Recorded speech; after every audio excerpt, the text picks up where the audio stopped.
chiarita, magari non con le parole, ma da altri facci. Staremo a vedere. Quindi se non lavorano per CM Punk potrebbero essere stati comunque assoldati da qualcuno A lui molto vicino. esatto. E se fosse stato Brock Lesnar? Tanto John Cena sembra essere riuscito a trovare il banco della matassa. Finalmente lo avevano dato per desaparecido per i primi 7-8 minuti di match. Ora, pronto bomba, fai una full shuffle e poi è pronto per l'attimo da Jasmine. Del Rio è il momento cruciale, bravissimo, backstabber! 1, 2, no! Pugnalata alle spalle da parte del messicano che comunque continua a mantenere una costante attenzione nei confronti di Cena, colpito nuovamente sulla fiancata destra. L'aristocratico messicano ora deve andare per il colpo di grazia.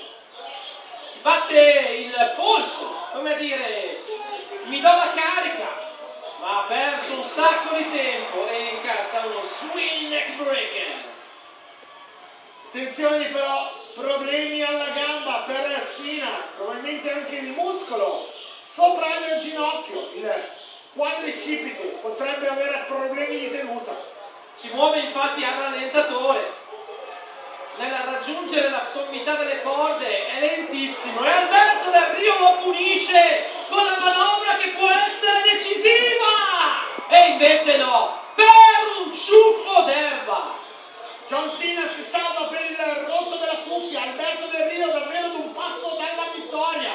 Rivediamo come Del Rio è andato letteralmente a bussare in casa di John Cena, gli ha rifilato una plentinata davanti. John è appesantito e zavorrato, è come se avesse una palla da carcerato legata alla caviglia, però i riflessi sono sempre buoni. Cena aveva tentato, aveva abbozzato STF, ma qua ragazzi, Tip the Wilbur Breaker da parte di Del Rio, ma ancora solo contro i due. Alberto è un po' frustrato, ma sta lottando bene. Non c'è di che essere arrabbiati, c'è solo da aumentare la pressione. Si sistema la ginocchiera, Alberto Del Rio, però mi sembra molto affaticato, ha perso lo smalto all'inizio match, qui potrebbe perdersi in questo ennesimo attacco dal cielo e infatti John Cena se lo aspettava alla grande, lo ha beccato a mezza altezza. È come se Einstein volesse vincere il Nobel per la medicina. Cosa c'entra lui? Lui si deve dedicare alla fisica, alla matematica.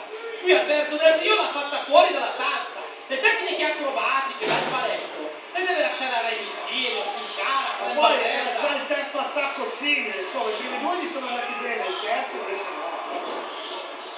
Rio Grande! È dentro, è dentro! No, l'ho ribaltato, era STF. Prigioniero come l'Alcatraz, Del Rio qui dovrà arrendersi. Dicevo, Harry Potter è un dilettante al confronto di quello che ha fatto John Cena, ma attenzione, perché il messicano sembrava riuscire ad aggrapparsi al polsino di Cena per rompere la presa. Vuole rompere le dita, Frank! Idea geniale di Alberto Del Rio, che guadagna la spinta verso le corde. Si salva dalla STF, ma il prezzo pagato da Del Rio potrebbe essere carissimo.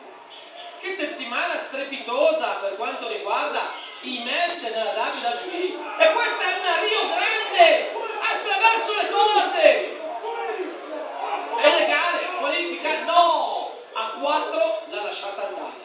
John Cena stava soffrendo davvero. Del Rio sull'Ebron va a colpire Cena attraverso le corde, poi si proietta all'interno, ma regala un assist al video della Simulation.